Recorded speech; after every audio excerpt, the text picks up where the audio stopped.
आपका बलिदान व्यर्थ नहीं गया है मां। जिस स्थान पर आप मुझे देखना चाहते थे, आज मैं वहां पहुंच गया हूं। इस राज सिंहासन पर बैठने से अब मुझे कोई भी नहीं रोक सकता है। अजय हूं मैं, चक्रवर्ती सम्राट सुशील।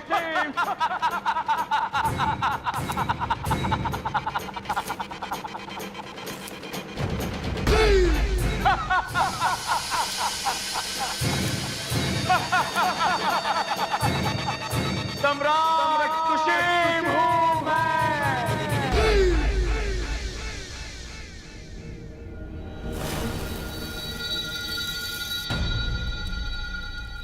भैया, आपको सुशील को मारना ही होगा।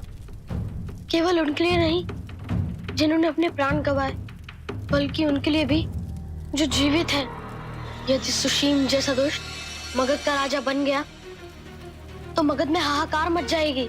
सुशील मौर्य वंश को कलंकित कर देगा, हमारे पूर्वजों को कलंकित करेगा, अपयश मिलेगी उन्हें। हमारे माता पिता अपने गुरु के नाम का अपमान करेगा। इसलिए अब आप ही एक हैं जो उसे रोक सकते हैं।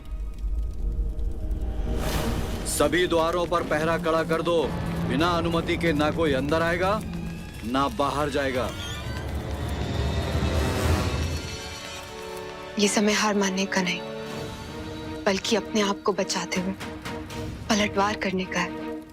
आप अपने गुरु का, अपने माता पिता का बलिदान ऐसे व्यर्थ कैसे होने दे सकते हैं? आपके माता पिता ने, आपके गुरु ने मातृभूमि के लिए प्राण इसलिए नहीं दिए कि आप हार मान लें, मैदान छोड़कर भाग जाएं।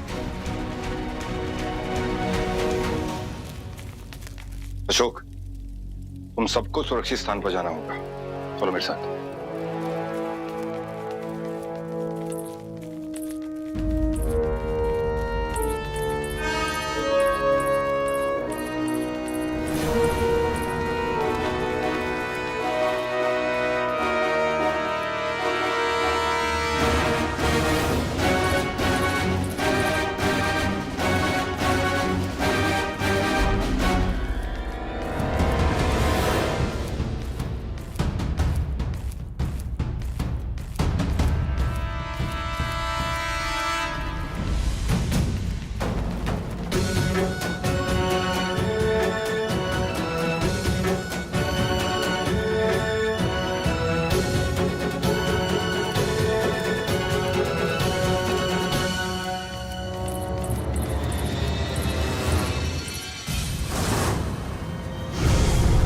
मेरे माता पिता का देहांत एक ही दिन एक ही समय पे हुआ था, जो ये सिद्ध करने के लिए पर्याप्त है कि पिताजी मेरी माँ से ही सबसे अधिक प्रेम करते थे।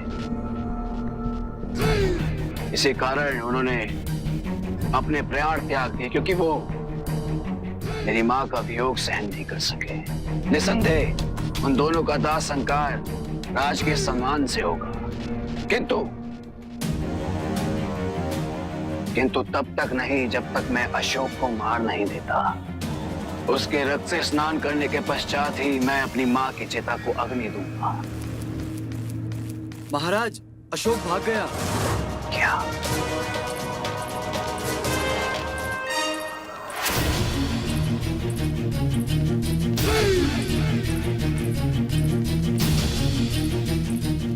बहुत अच्छा।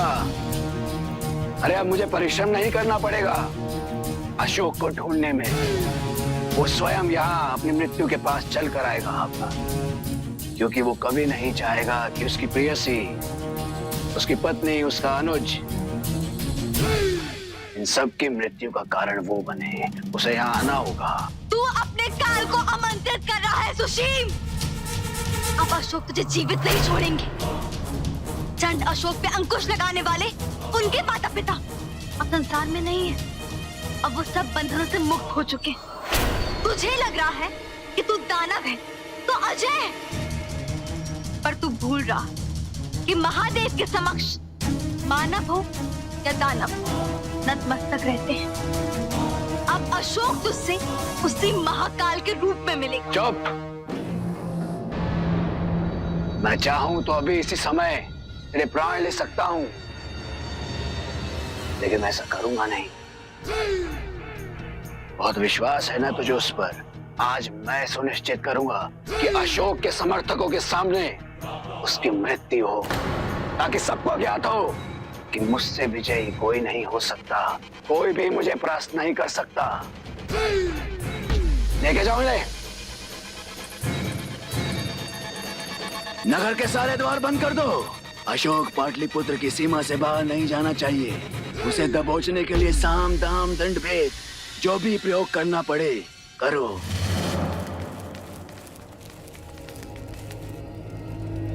देवी, बैठ। अरे देवी उलट, आपने मुझे आश्वस्त किया था कि आप उन्हें सुरक्षित रखेंगे, सुरक्षित स्थान पर ले जाएंगे। फिर आप उनकी सुरक्षा सुनिश्चित किए बिना आप उन्हें छोड़कर कैसे आ सकते हैं?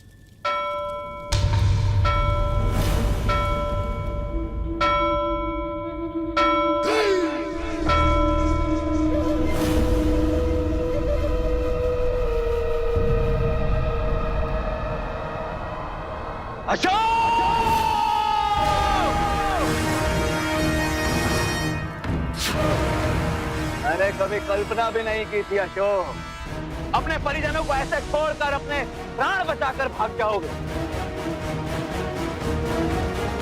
अशोक, देखो,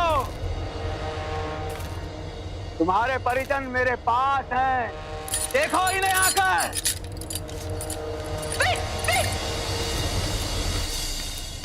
अरे तुम अपनी माँ को नहीं बचा सके, अपने पिता को नहीं बचा पाए, इनको तो बचा लो। अंतिम अवसर देता हूं तुम्हें, सूर्यास्त से पहले समर्पण कर दो, अन्यथा ये पूरा मगध इन सब की कष्टदायी मृत्यु का साक्षी होगा। समझ रहे हो ना तुम?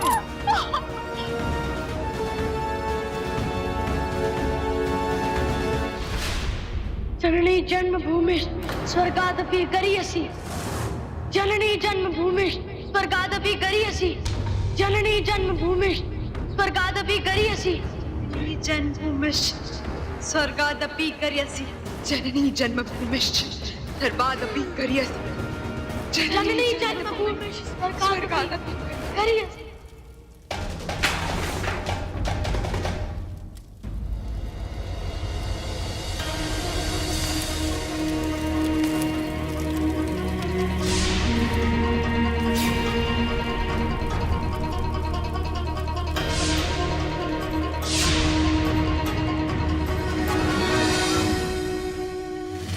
कब तक मेरे प्रियजनों का खंड भारत के इस महायज्ञ में अपनी आहुति देनी होगी?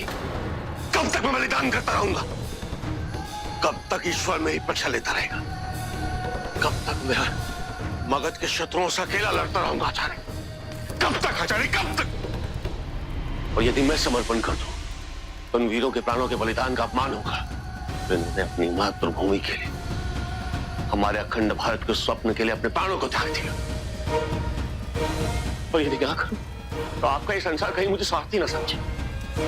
अशोक ने अपने सारे प्रियजनों को केवल इसलिए मरने दिया कि वो कुछ क्षण और जीवित रह सके और उस राज सिंहासन पर बैठ सके। जब मेरे जीवन में प्रेम करने वाला कोई नहीं होगा, सबको मैं खो चुका होगा, तो कैसे मैं प्रेम और शांति से परिपूर्ण संसार की स्थापना कर पाऊंगा, साम्राज्य की स्थापना कर पाऊंगा?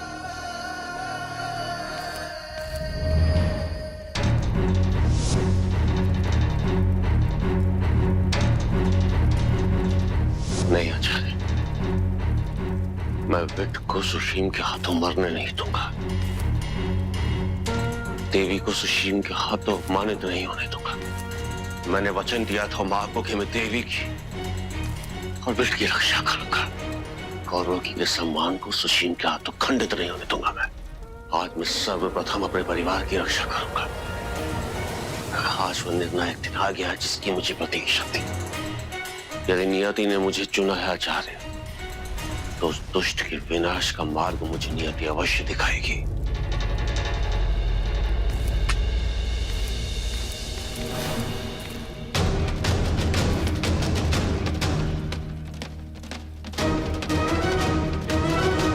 यदि सुशीम को मारना है तो आपको मेरी सहायता की आवश्यकता होगा।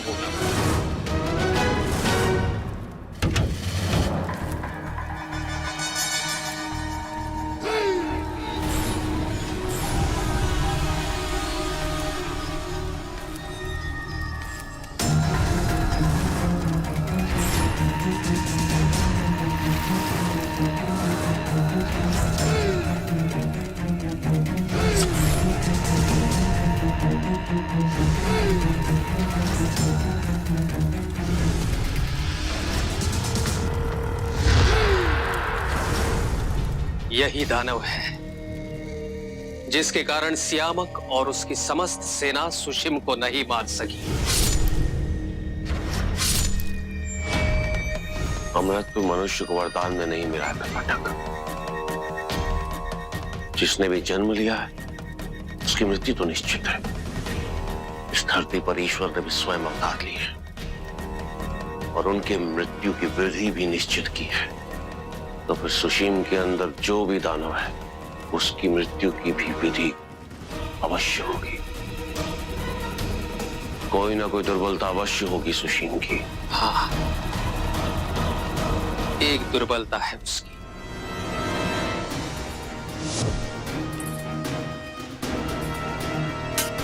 अभी यही एक तत्व है जिससे सुशीम जीत नहीं सकता।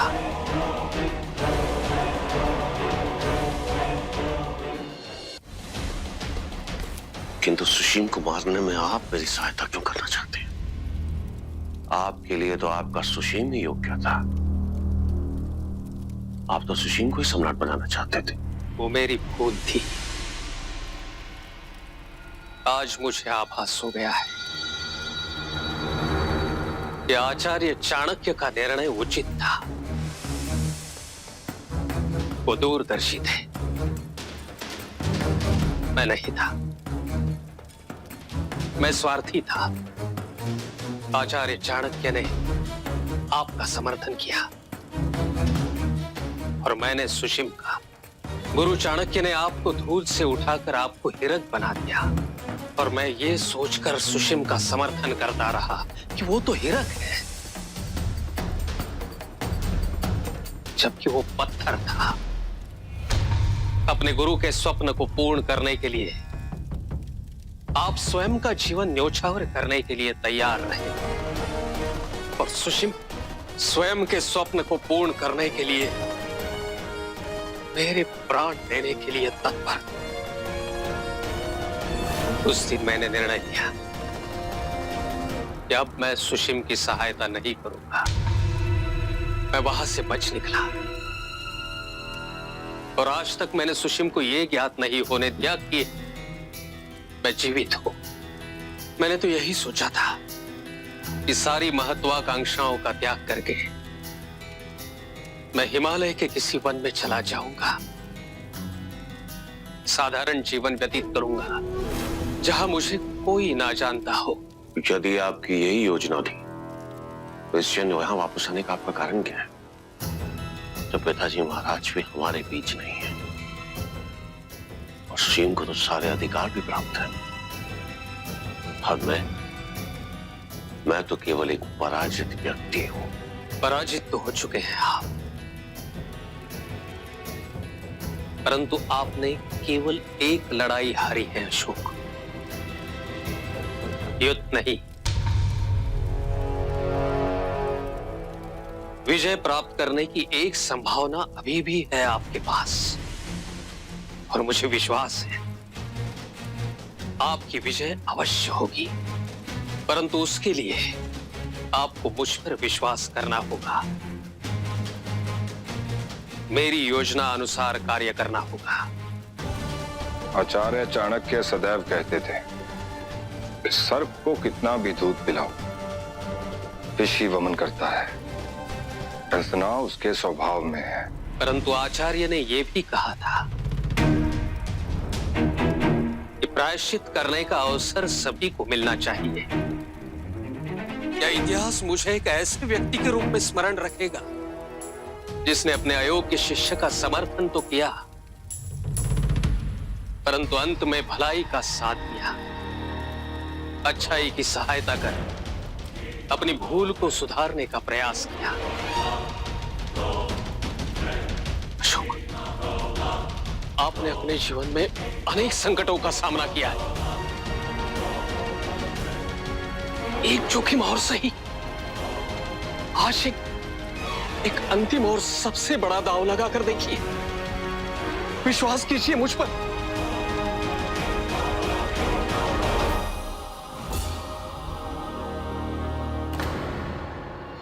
अरे इतना विलंब क्यों हो रहा है तुम्हें आने में अशोक? तुम्हारा ज्येष्ठ भाई, तुम्हारा अनुज तुम्हारी प्रतीक्षा कर रहा है यहाँ।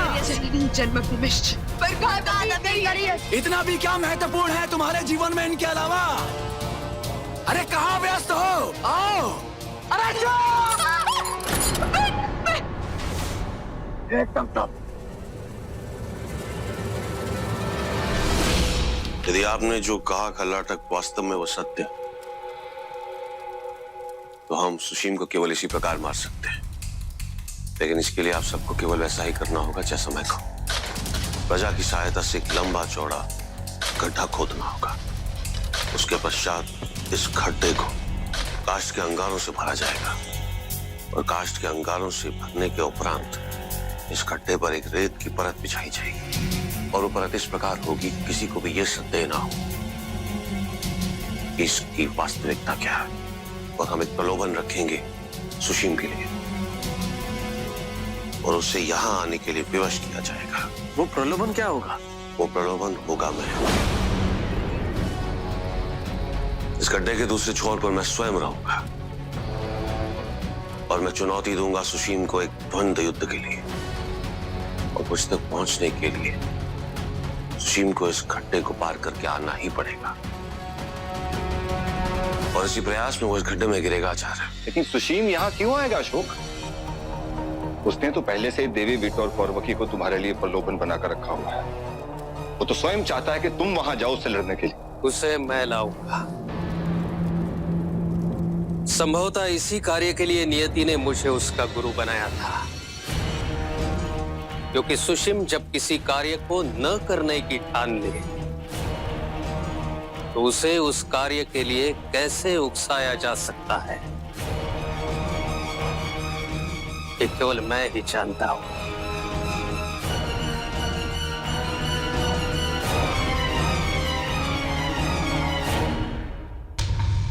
क्या हुआ बेटे?